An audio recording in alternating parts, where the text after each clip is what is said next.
think people set their own boundaries in life. What I mean by that is you can't have fear. Because if you're gonna be great, if you're gonna push the boundaries, you're gonna fail at times. So if you have a fear of failure, you're probably in the wrong job. When you're doing the next Ford GT, you're promising a lot. We all loved the concept, but how are we gonna have something that looks completely modern, yet unmistakably a Ford GT? If you're gonna do a supercar, it has to race, but you have to also have it street available. This is the first time where we've simultaneously engineered a race car and a road car together. Race car development and production car development almost start at opposite ends. Race car, we start from the tire and we optimize everything to what does the tire want. Production car, we start from the driver, and then we work everything downstream of the driver to make it feel right. Trying to combine those two, I think we had our doubts of whether we were going to be able to do that or not. But it all just melded together like that was the original idea. This car was really designed on the computer first. So much of it was driven by the aerodynamics, creating the tunnels and the buttresses.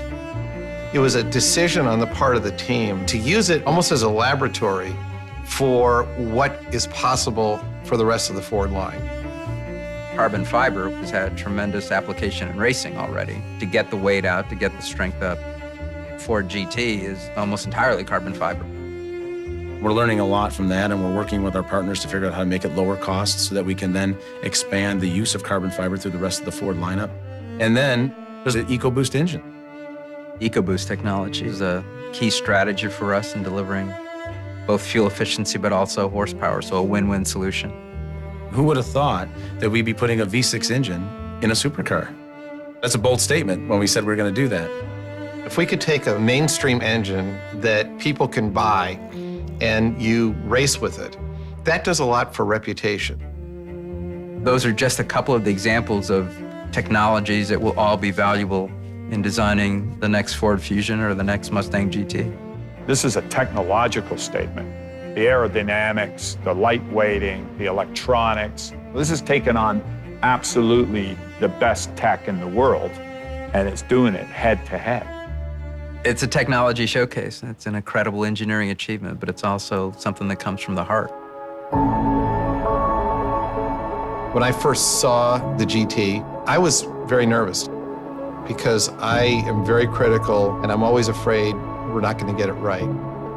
But when I saw it, particularly at the back end, which is so different, I stopped, kind of held my breath for a second, and then I thought, wow, this is spectacular. You can't have more fun than getting in a car like this and just letting it rip. I just can't wait to get my hands on the thing. I've got serial number 1 on order, and that car will not be bubble wrapped. It won't be sitting in a museum somewhere. It'll be driven by me as much as I can.